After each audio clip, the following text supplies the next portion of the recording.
Holy shit, I got an episode 2. Welcome back to the Big Eyes Podcast, man. I am your host, LJ, aka LJ Zoldik, with 2 C's at the end.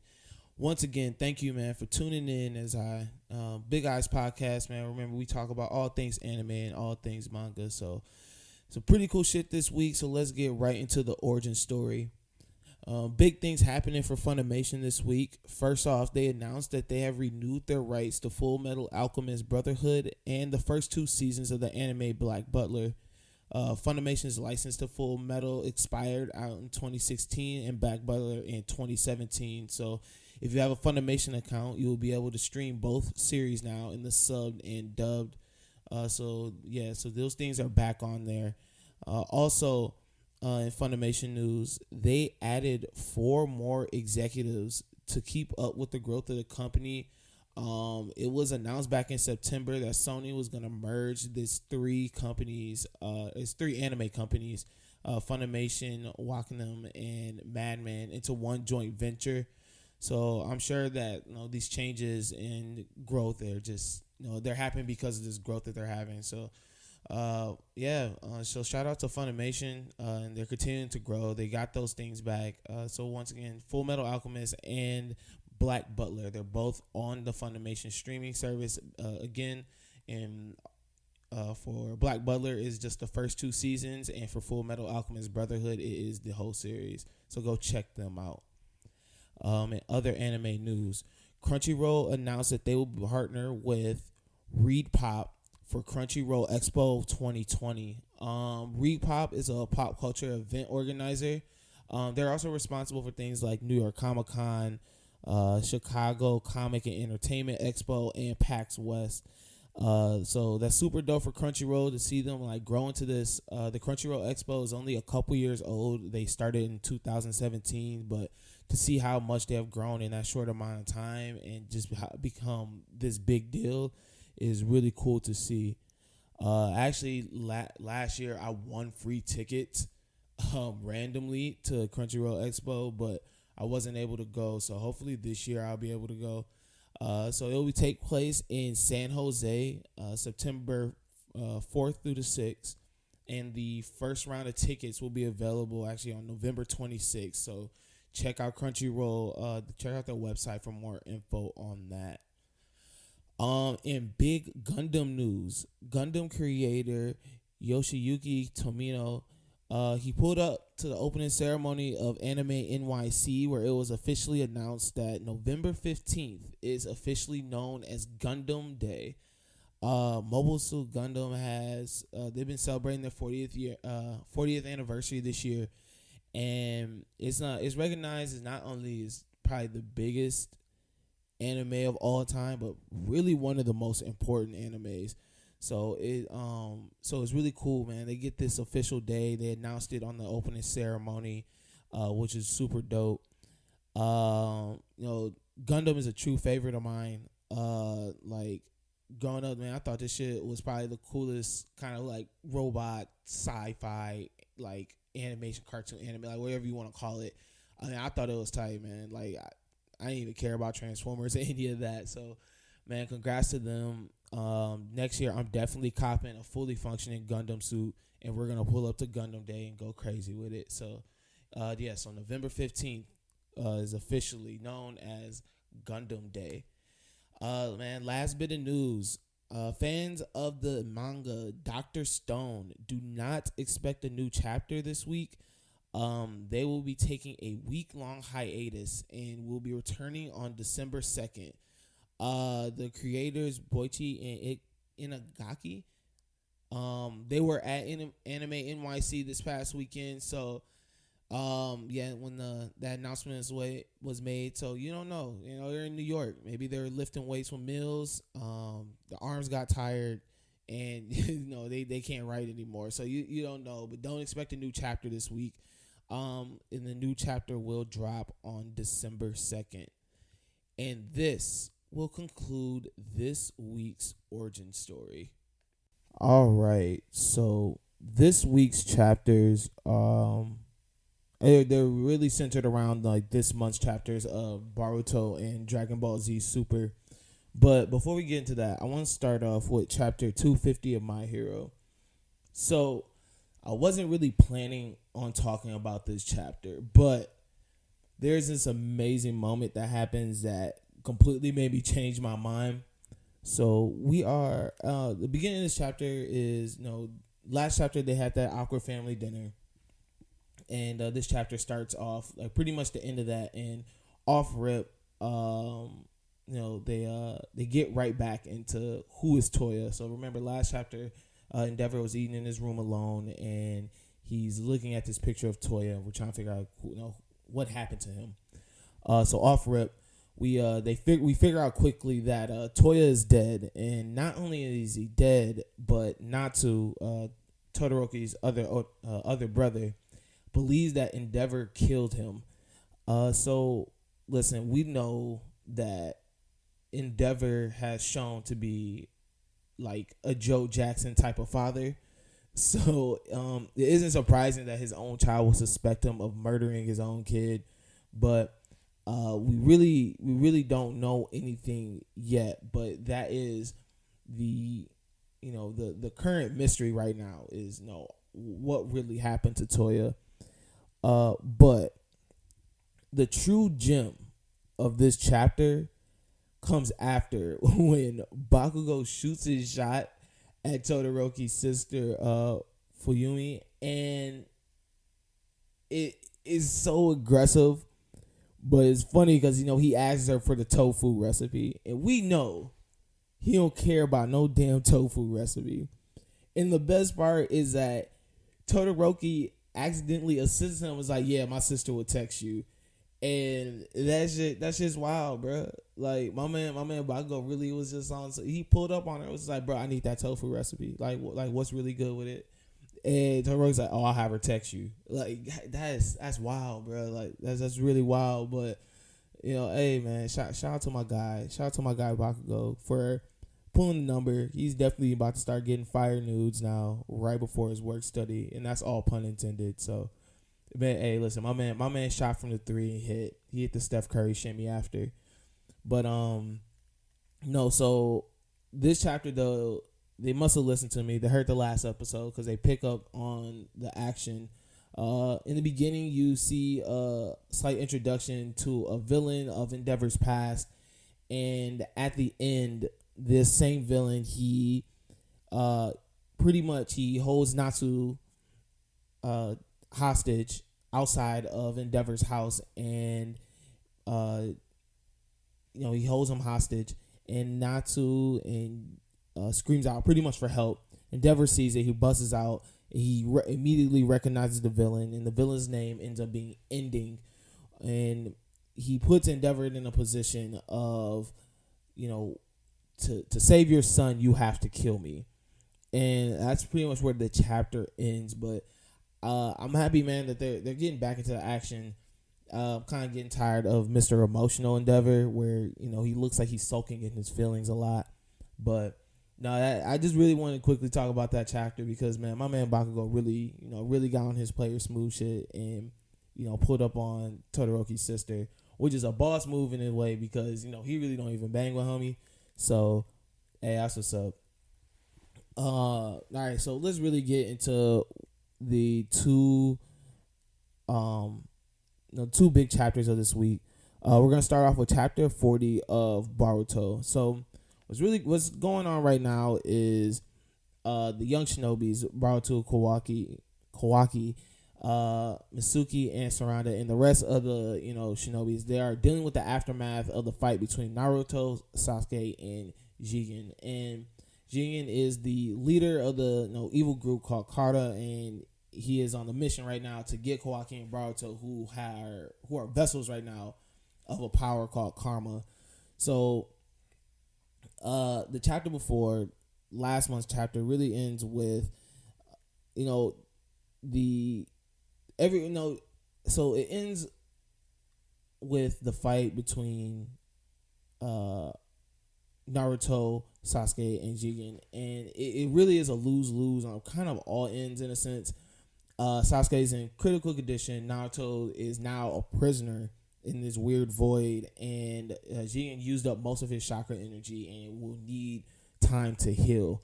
So this chapter begins with Boruto, Kawaki, Mitsuki, and Sarada entering this entering this void using the space time ninjutsu, thanks to their karma power that Kawaki and Boruto now have. They are able to use that, and as soon as they go into this void, they're greeted by a member of the Kata named Boro.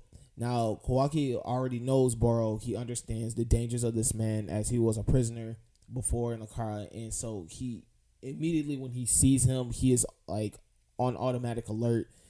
And when we see Boro, he's guarding his like big ass hot pot, and we learn that off rip that that's the container that they're holding Naruto in, and that the only person that can actually break this is Jigen. And if they attempt to break it, that it could cause no damage. So these kids are really in a kind of a tight spot, because there's no way he can.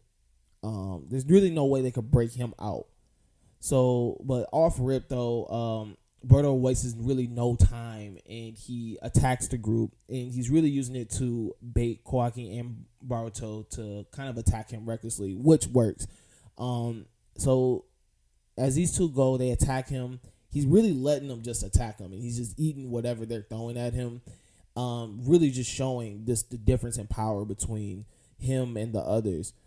Then Boro really unleashes this kind of dark mist that really starts to drain the power of Boruto and Kawaki, and it puts them in a tight position of they can't use their powers. The karma isn't working where they're able to absorb the jutsu, so they're in this tight position.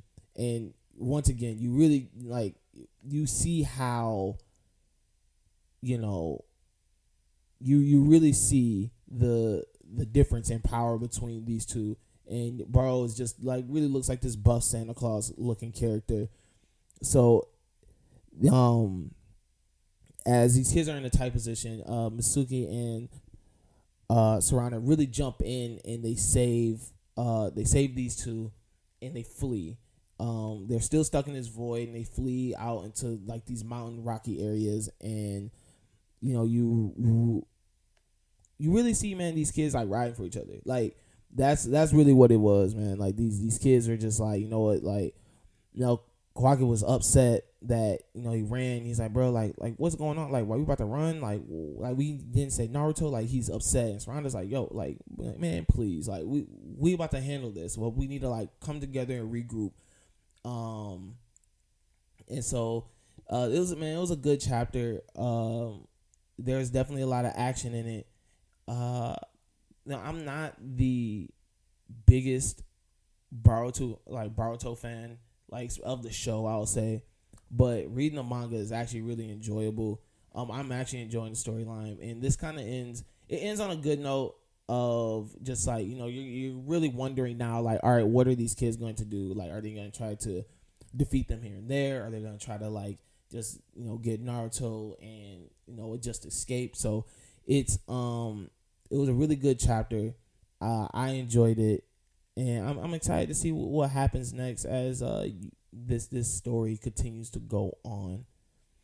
And next up, we have chapter 54 of Dragon Ball Super. So right now, man, Goku and Vegeta are both off training currently. So Goku is with Mirrors, and he is training in a time chamber to practice mastering Ultra Instinct. And Vegeta right now is on Yara, and he is doing spirit training, spirit control training.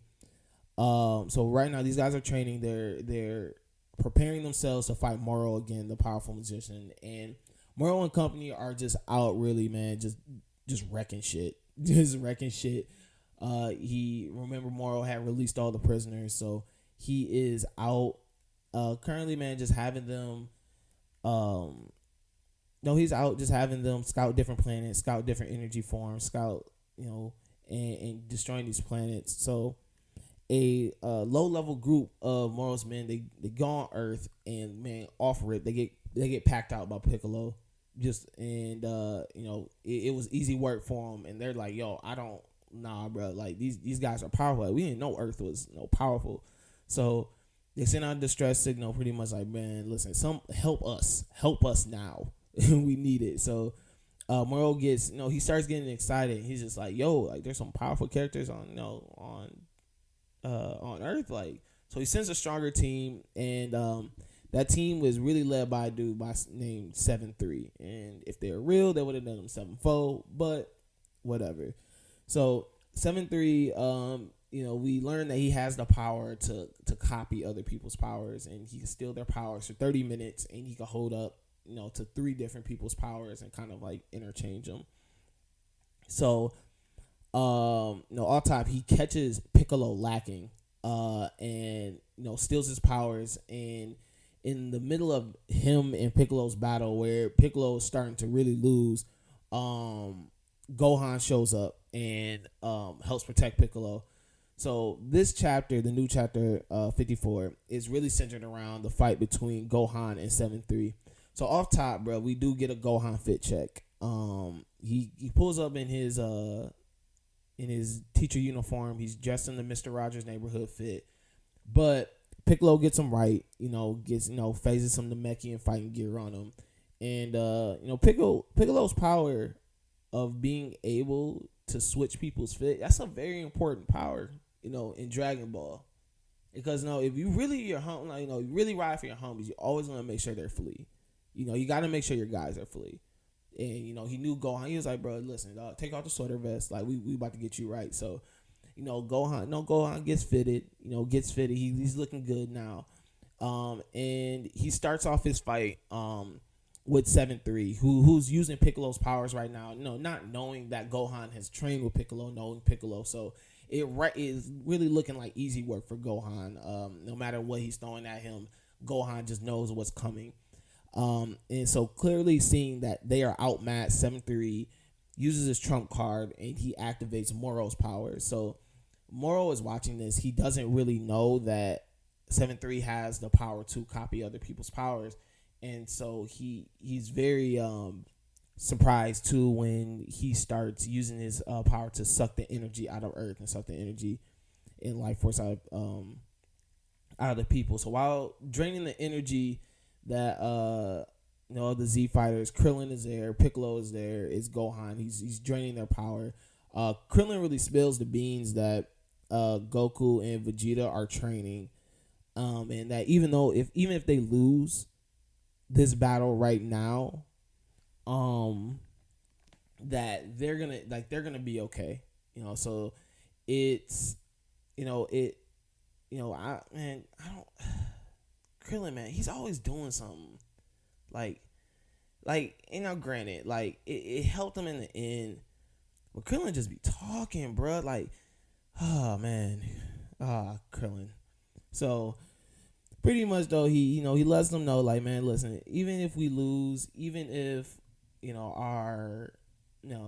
if we die right here, that Goku and Vegeta are going to come back and they're going to beat them. They're going to defeat these guys because they're training right now. And Moro, who is watching the fight right now, hears this. And, he already remembers Goku and Vegeta from the last time they fought. And he goes, ayo, pull out. Like, bro, if these dudes are coming back stronger and they're already strong, like, pull out right now because I want to be able to eat these guys. I want to be able to get as much energy, as possible. So, he tells them to pull out, and they're pretty much like, yo, we're gonna pull back up in 2 months. And the best thing about Dragon Ball Z is how they give each other an unreasonable amount of time to train and fight. So, just giving these guys 2 months to just be like, all right, get as strong as you can in 2 months. We're gonna pull back up so we can fight again. That's hilarious, and they that's an ongoing thing with Dragon Ball Z. So, listen, it's probably my favorite thing that they do, and just because it makes really no sense to do it, but hey, why not? But really, man, the big part of this chapter is really the ending. So Whis is watching Goku train with Mirrors, who is a galactic policeman, and like he's the top guy, and he's watching him train, and Mirrors is like putting this work on Goku, and at the end, Whis pulls up, to his angel brothers, and he goes like, "Man, listen, I got a question. Like Earth is in trouble as usual. And what is Earth is in trouble, but I got a question about this Mirrors guy and like the angel laws. And before he can finish, his brother goes, "Oh, like I know, like I already know what's up." And so man, that was just a good cliffhanger they really left us on, of just like wondering like what is Mirror's connection to the angels, like what is really going on. Like even the Grand Priest is just like, I know what's going on. So that was a nice little cliffhanger they left us on. So man, that is so that was man, that got me wondering. So lastly, you know what, man, like I was talking about this manga called Spy Family with somebody on Twitter. Shout out to at Academy Dean. And bro, y'all just need to read that. It's real, man. So really the gist of it is there is a spy named Lloyd who also goes by Twilight, and he's on a mission to stop a war between the East and the West. And to do that, he has to travel to be undercover in the West. He has to have this fake family, and in this fake family he adopts a daughter named Anya, who just so happens to have telepathy. She can read minds, and the woman that he fakes marries actually ends up being an assassin named Yor. And you know what, man, like we were just talking about it, and I think that's like my pick of the week of like people, like that's the like anime or the manga that I really want people to check out this week. So if you got some time, man, read Spy Family. It's really enjoyable. It's like such like wholesome fun. It's like an action rom-com. So it was a really enjoyable read. So there's only 16 chapters right now. So go check that out. But this is going to end the second episode of the Big Eyes podcast, man. Once again, thank you for tuning in. Man, I'm your host, LJ. If you want more cool content, follow us at RNC Radio Live. And you can follow me once again on Twitter at Jamal, JAMALSLM, and on Instagram at Straw Hat LJ. Once again, man, guys, thank you so much for tuning in. Stay plus ultra. I'm out.